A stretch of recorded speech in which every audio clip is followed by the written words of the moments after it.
بسم الله الرحمن الرحیم. در این ویدیو بخیر میریم و سر فورین کی کار میکنیم.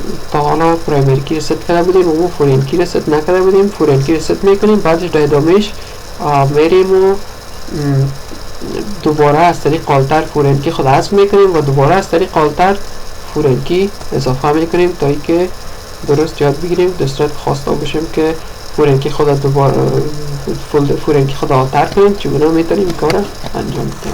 خب تیبل امپلایی رو دراپ میکنیم، دوباره میسازیم و فورین کی هم برش تعریف میکنیم. دراپ تیبل امپلایی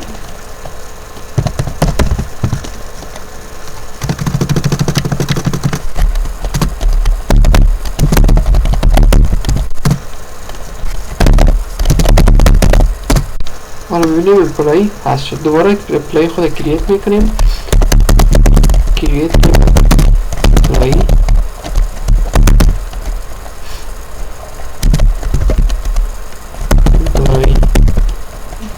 نمبر and name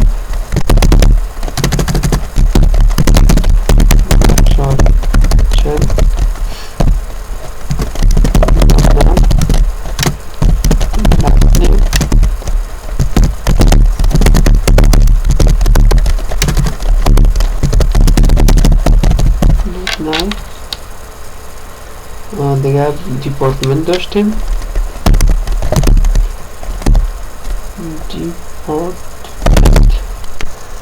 دیپارتمنت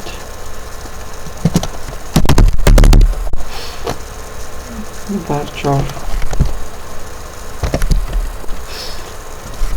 اینجا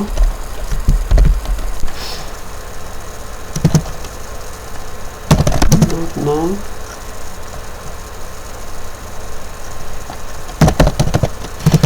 و دیفالت ولیو هم داشت. دیفالت ولیوش هم بود human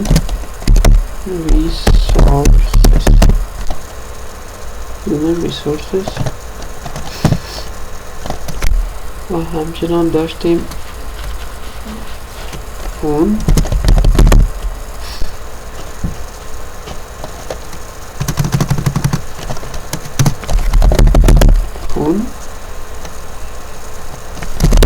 برچار 15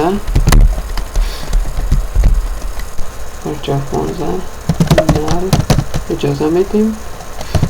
مقصد داشتیم ایمیل برچار 50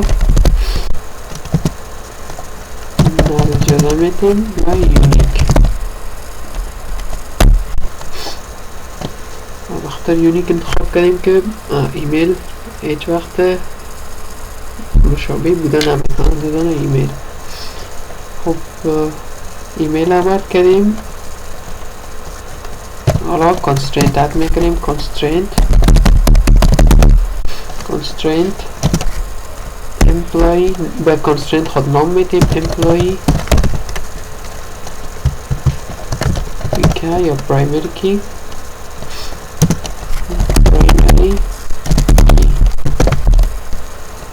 employee نمبر باعث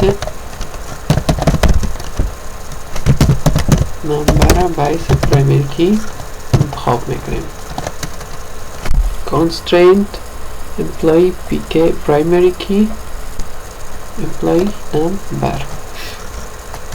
خب بعدش دیگه constraint به خاطر فورین کی وضع میکنیم. constraint emp نام میدیم برش emp یعنی دیپارتمنت فورین کی، یعنی از فولدر دیپارتمنت فورین کی دیپارتمنت باعث فورین کی در امپلایی قرار میدیم. هدفش البته هر نامی که بر شما یک معنا میده همون نام شما میتونیم که ست کنیم. بعدش به تقیبش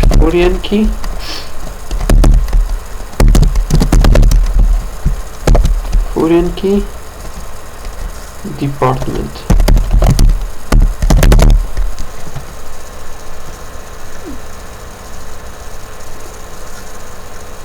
که به نام دیپارتمنت میبینیم امپلایی نمبر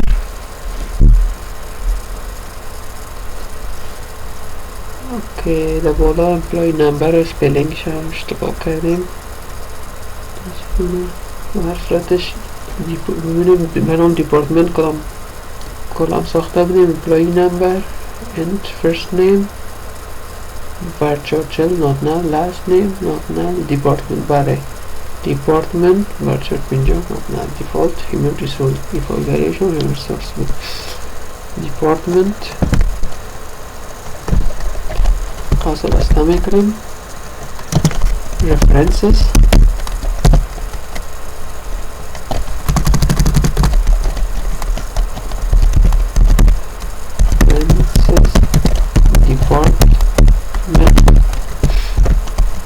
department name on update cascade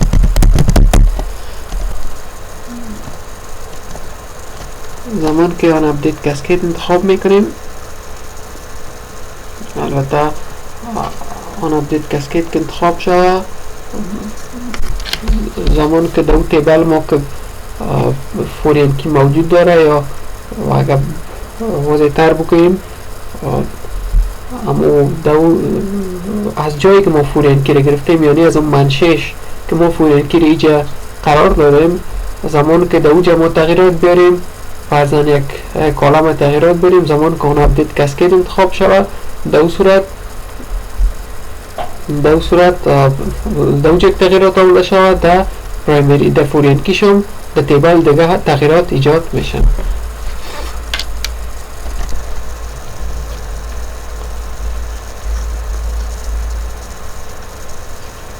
و در اخیر قوس بسته میکنیم سیمکاران بر ما گیرر میکنه بخاطر که ما نام امپلای نمبر رو متاسفانه اشتباه نوشته کردیم قسمی که انتظار داشتیم بر ما ایرر داد خب اینج بالا باید نام امپلای نمبر رو درست کنیم امپلای نمبر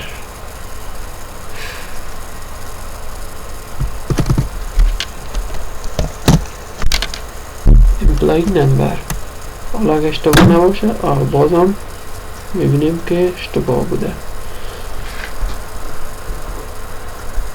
ببینیم که اشتباه در کدام قسمت است default human resource steps foreign key department references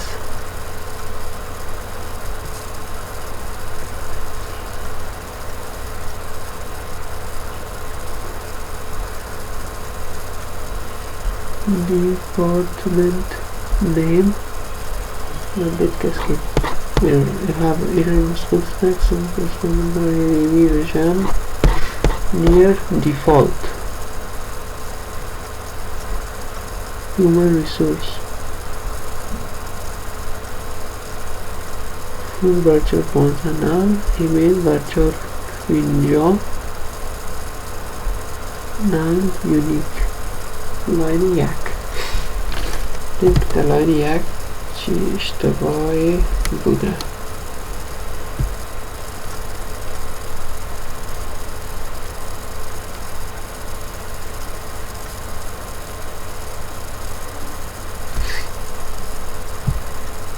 department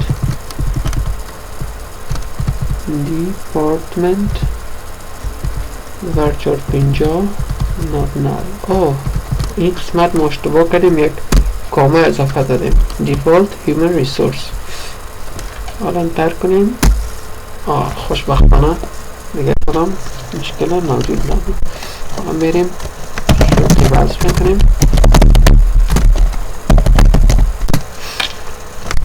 میبینیم که به نام امپلایی تیبل ما ساخته شده describeش میکنیم حالا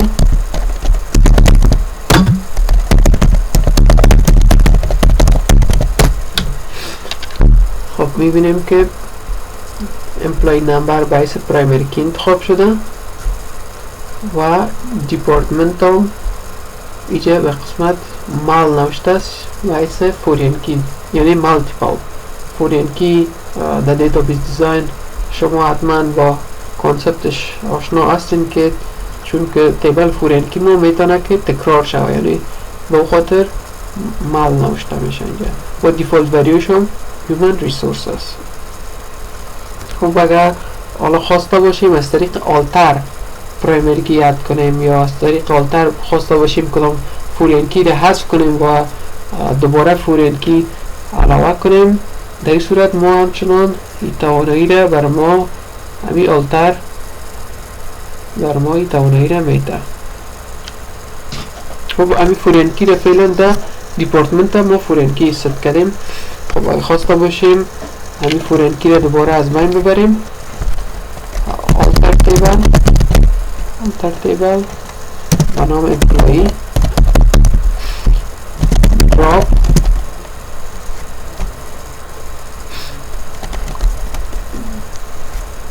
drop foreign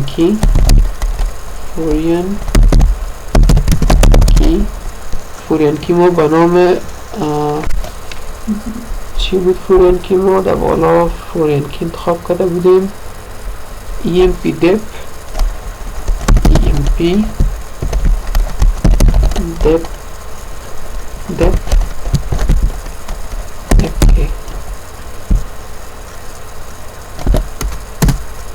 ببینیم فورین کی هست شد. دوباره زمان که بخوایم ببینیم describe employee میبینیم که حالا در قسمت دیپارتمنت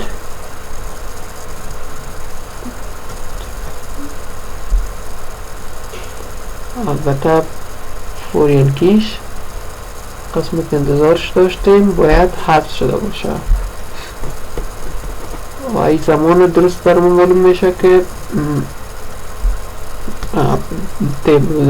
قبلا در تیبل دیتا انزرت باشه.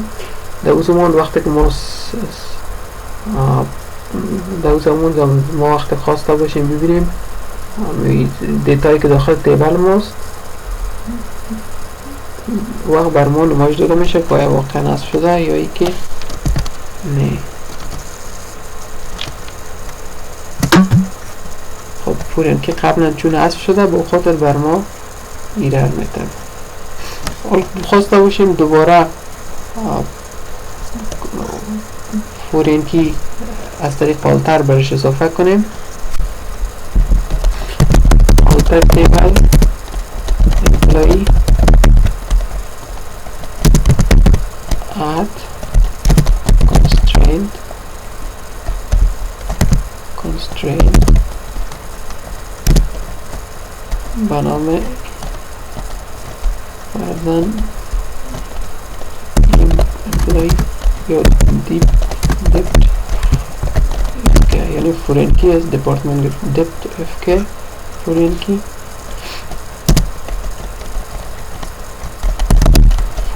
کی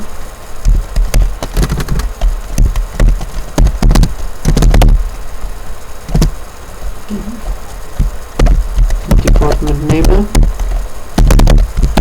میخوایم باعث فورین کی جا انتخاب کنیم for department name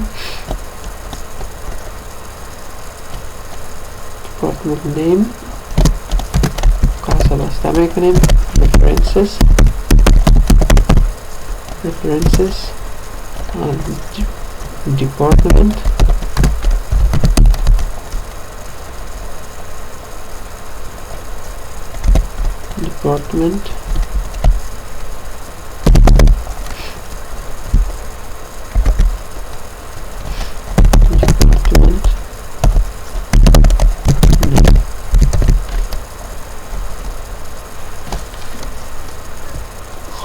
قسمت به نام دیپارتمنت نیم ما کالم داریم، به نام دیپارتمنت دیگه کالم داشتیم البته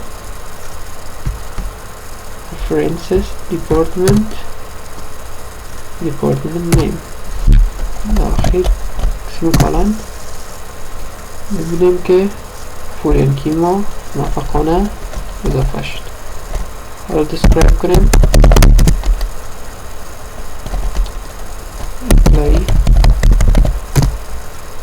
میبینیم که فورین کی ما این قسمت اضافه شده. همین قسم اگه خواسته باشیم پرایمری کی هم یک تیبل خود اد کنیم یا یک پرایمری کیش اگه خواسته باشیم حذف کنیم این کار هم میکنیم و کدام مشکل موجود نیست. خب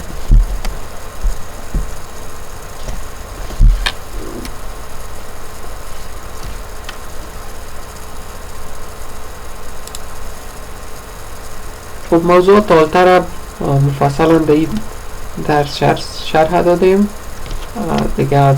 انشاءالله در ویدیوی بعدی میریم بالای دیتیل کار میکنیم یا دیتا دفینیشن لنگویج و برای فعلا وقت خوب و خوش بر همتون میخوایم.